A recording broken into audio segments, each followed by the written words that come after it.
Hi guys, अस्सलाम वालेकुम. இன்றைக்கி என்ன பார்க்க போகிறோம்? 4 கிலோ சிக்கன் பிரியாணி பாய் வீட்டு ஸ்டைல் வாங்க பார்க்கலாம். நான் சொல்கிற மாதிரி இந்த சிக்கன் பிரியாணி பண்ணி பாருங்கள். உதிரியாக டேஸ்ட்டாக கமகமன் வரும். வீடியோ லாஸ்ட் முடி ஸ்கிப் பண்ணாமல் பாருங்கள். லைக் பண்ணுங்கள், ஷேர் பண்ணுங்கள், மறக்காமல் சப்ஸ்கிரைப் பண்ணுங்கள். கூட இருக்க பெல் ஐக்கானே கிளிக் பண்ணுங்கள். அப்போ தான் எங்களோட ரெகுலர் வீடியோஸ் உங்களை தேடி வந்துக்கிட்டே இருக்கும். வாங்க ஸ்டார்ட் பண்ணலாம். நான் 4 கிலோ சிக்கன் பிரியாணிக்கு 6 கிலோ தேக்ஸ் வச்சுக்கலாம். எப்போவுமே சிக்கன் பிரியாணிக்கு அடிக்கணமான பாத்திரம் வச்சாலும் சரியாக இருக்கும். 1 லிட்டர் ஆயில் ஊற்றிக்கலாம். பட்டை, கிராம்பு, ஏலக்காய் எல்லாத்தையும் போட்டுக்கலாம். 3/4 கிலோ பெரிய வெங்காயத்தை நீளமாக கட் பண்ணி போட்டுக்கலாம். 4 கிலோ அரிசிக்கு 4 கிலோ சிக்கன் எடுத்தால் தான் சரியாக இருக்கும். மிளகாத்தூள், மஞ்சள், உப்பு, தயிர் இது எல்லாத்தையும் போட்டு கோழிக்கறியில் பிரட்டி வச்சுக்கலாம். சிக்கன் நல்லா ஊறட்டும். இப்போ தேவையான அளவு உப்பு போட்டுக்கலாம்.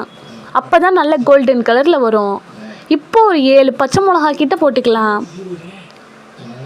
4 ஸ்பூன் மிளகாத்தூள் போட்டுக்கலாம். எண்ணெயிலே போட்டால் தான் கலர் கிடைக்கும். அதையும் சேர்த்து நல்லா கிண்டிக்கலாம். 100 கிராம் பூண்டு, 400 கிராம் இஞ்சி ரெண்டையும் சேர்த்து அரைச்சி போட்டுக்கலாம். பச்சை வாசனை போகிற முடிக்கும் நல்லா கிண்டிக்கலாம். 1 கிலோ தக்காளியை கட் பண்ணி போட்டுக்கலாம்.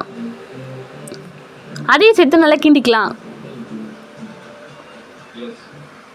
கைப்பிடி புதினாவும் 2 கைப்பிடி கொத்தமல்லியும் போட்டுக்கலாம். அதையும் சேர்த்து நல்லா கிண்டிக்கலாம். 1 கிலோ சின்ன வெங்காயத்தை அரைச்சி போட்டுக்கலாம். சின்ன வெங்காயம் தான் பிரியாணிக்கு டேஸ்ட் கொடுக்கும். இது எல்லாத்தையும் சேர்த்து நல்லா கிண்டிக்கலாம். அது கொஞ்சம் நேரம் வதங்கட்டும். இந்த ஸ்டேஜில் பட்டை, கிராம்பு, ஏலக்காய் பொடி பண்ணி 2 ஸ்பூன் போட்டுக்கலாம். இதை நல்லா கிளறி விட்டுக்கலாம். 1 செகண்ட் மூடி போட்டு தக்காளி நல்லா வதங்கிக்கட்டும். இப்போ திறந்து பார்த்தோம்னா அவ்வளோதான், தக்காளி நல்லா வதங்கிடுச்சு. 1 மணி நேரம் ஊற வச்சுருந்த சிக்கனை இதில் போட்டு நல்லா கிண்டிக்கலாம். அவ்வளோதான், நல்லா கிண்டிக்கோங்க. கொஞ்சம் நேரம் சிக்கன் நல்லா வதங்கட்டும். கை விடாமல் கிண்டுங்க, இல்லாட்டி அடி பிடிச்சிடும். இது நல்லா வதங்கினோடனே 1/2 லிட்டர் தயிர் ஊற்றிக்கலாம்.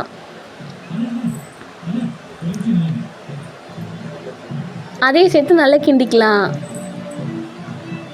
இந்த மசாலாலே கறி நல்லா வேகட்டும். இந்த ஸ்டேஜில் எண்ணெய் பிரிஞ்சு வரும். அப்போ தேவையான அளவு உப்பு போட்டுக்கலாம். கறி நல்லா வேகட்டும். 5 நிமிஷம் மூடி வச்சுக்கலாம். இப்போ India gate basmati rice 4 kilo எடுத்துருக்கேன். அதை நல்லா கழுவி வடிகட்டிக்கலாம். இப்போ கொஞ்சோண்டு தண்ணி ஊற்றி கிண்டிக்கலாம். 4 கிலோ அரிசி எடுத்திருக்கேன். 1 கப் அரிசிக்கு 1.5 கப் தண்ணி ஊற்றினா சரியாக இருக்கும். அப்போ தான் உதிரியாக வரும். மசாலா 50 கிராம் பாக்கெட் போட்டுக்கலாம். அதையும் சேர்த்து நல்லா வதக்கிட்டுக்கலாம். இப்போ கோழிக்கறி நல்லா வெந்துருச்சு. இந்த மாதிரி கொதி வந்தோடனே எடுத்து வச்ச தண்ணியை ஊற்றிக்கலாம். லெமன் சாறு ஊற்றிக்கலாம். நல்லா தண்ணி நுரகட்டி வந்தோடனே அரிசி போட்டுக்கலாம். அதையும் நல்லா கிளறி விட்டுக்கலாம். அடுத்து என்ன ரெசிபி போடலான்னு கமெண்ட் பண்ணுங்கள்.